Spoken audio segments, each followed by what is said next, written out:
Takže ahoj, vítám vás u nového videa a dneska vám ukážu, jak opravit pětiramenný svícen. A pětiramenný svícen jsou tyhle žárovky, mají, ukážu zblízka, 48 V, 3 W. Já je mám tady od Exihandu, taky ale jsou od NBB.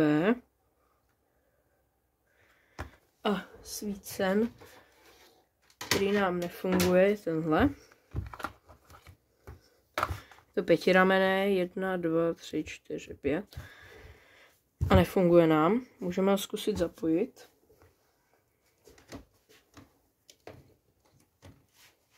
Když ho zapojíme, nesvítí. To by zatím nic neznamenalo. Můžeme ho zkusit zapnout vypínač. A nesvítí. Takže tady jsou ty žárovky od NBB. Taky jsou 48 V, 3 W, NBB. No, tady ten svícen měl jednu zajímavou žárovku nahoře, která už byla prasklá, ale vlastně ten filament dolů se stejně propojil s těma 2 drátkama, ale už jenom svítil tady dole, nesvítil normálně a proto to podle mě prasklo, když jsem to zapnul, chvíli svítil, ale hrozně silně a pak to prasklo. Takže vlastně nejčastější problém je jenom, že praskne nějaká žárovka.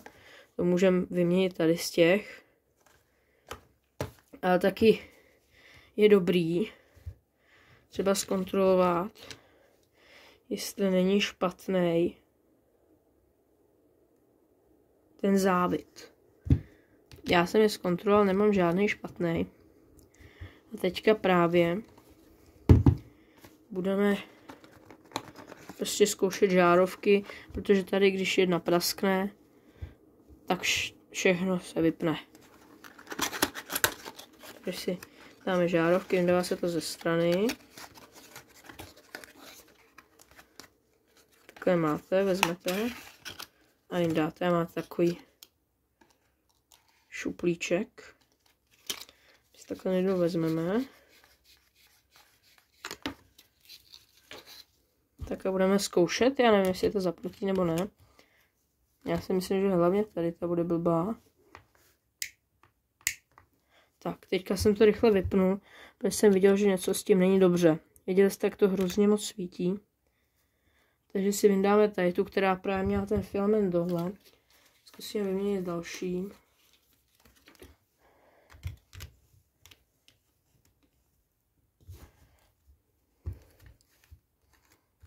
Tady to jsem dal blbě.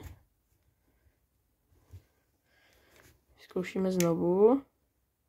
Tak, tady to je taky špatná.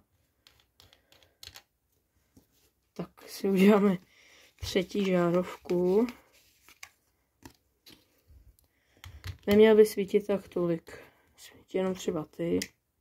A tady to je rozhodně, jak by to mělo vypadat. Pořád tady vidím něco divného.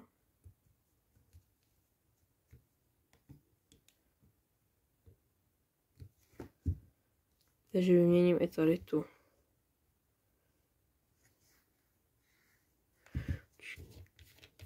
Zkusíme, jak to bude svítit.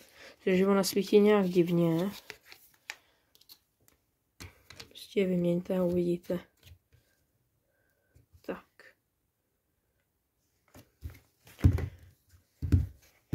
Teďka to svítí takhle, ta svítí nejvíc tady ty. Takže co já ještě udělám, je, že prohodím, aby mi svítila nejméně ta ve prostřed.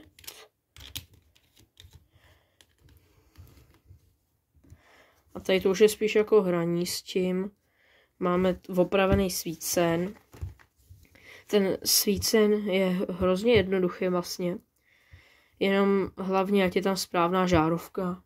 Ať si to s ničím nevyměníte. Taky jediný problém je buď prasklá žárovka, nebo nějaký špatný závit. A nebo že máte třeba jenom vypnutý vypínač. Teďka vy tady máme už opraveno. Myslím si, že jedna žárovka tam teďka je původní. Oni sice svítí, ale divně. My tady já vám ještě ukážu, mám tady nějaký žárovky. Nenechte se právě zmást. Sice tady je žárovka stromek. Ta normálně se dává do soupravy s 12 žárovkama, takže když se dá do tohohle, hnedka to vybuchne, nebo ne vybuchne, ale praskne. Takže pozor na to. Ta má 20 V, dvakrát méně než tady ty. A ještě pozor, tady s těma taky ne.